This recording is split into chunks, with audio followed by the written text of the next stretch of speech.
Hello guys, అందరూ ఎలా ఉన్నారు? నేనైతే చాలా బాగున్నాను. మీరైతే చాలా బాగుంటారని నేను అనుకుంటున్నానండి. ఈరోజు నేను కొత్తగా రెసిపీ ఏంటనేది చూపిస్తాను. వంకాయ రెసిపీ, వంకాయ పచ్చడి ఎలా చేయాలనేది చూపిస్తున్నాను.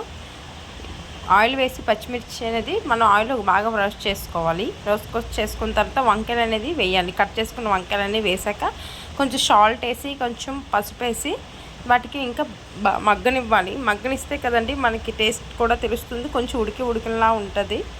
సో దీని మీద ఉంటే ఆనియన్స్ అనేది కూడా మీరు వేసుకోవాలి. చిన్న ముక్కలుగా కట్ చేసుకొని ఆనియన్స్ అయితే దీన్ని కూడా కాసేపు అంతా మగ్గనిచ్చేసాం అనుకోండి, ఇంకా మనకు కావాల్సిన రెసిపీ అనేది దీంట్లో వస్తుంది. చూసారా ఎంతలా మగ్గింది? అలా మగ్గిన తర్వాత కొంచెం రోస్ట్ కలిపి మెత్తగా ఉడికేలాగా, మనకు వంకాయ అనేది మెత్తగా ఉడికిపోదు కదా, సో మగ్గేటప్పుడు ఉడికిపోదు. దీంట్లో టమాటా అనేది కూడా యాడ్ చేసుకొని ఇంకోస్త మగ్గనిచ్చాను. టమాటా కూడా మగ్గేలాగా మనం చేసుకోవాలి. సో ఒక 5 మినిట్స్ ఆగారనుకో మగ్గిపోతుంది. సో ఓపెన్ చేసి చూసాను.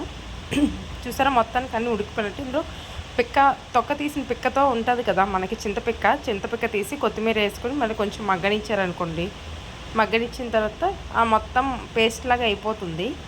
ఇది కొంచెం చల్లార్చారనుకోండి, వేరుశనక్కాయలు వేసుకొని మిక్సీ ఆడించుకోవాలి. మిక్సీ ఆడించిన తర్వాత ఏపిన ఉంటాయి కదండి పచ్చిమిర్చి, అవి వేసుకోవాలి.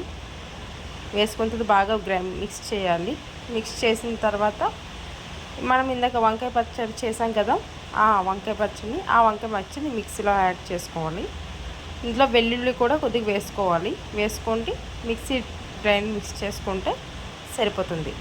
మీకు కూడా ఎంతో టేస్టీగా ఉంటుంది. వంకాయ పచ్చడి అనేది కూడా మీకు పచ్చిలా తెలుస్తుంది. ఎలా ఉందో చెప్పండి గైస్. వీడియో మీకు నచ్చినట్టయితే లైక్ చేయండి, షేర్ చేయండి, సబ్స్క్రైబ్ చేయండి గైస్. Bye guys.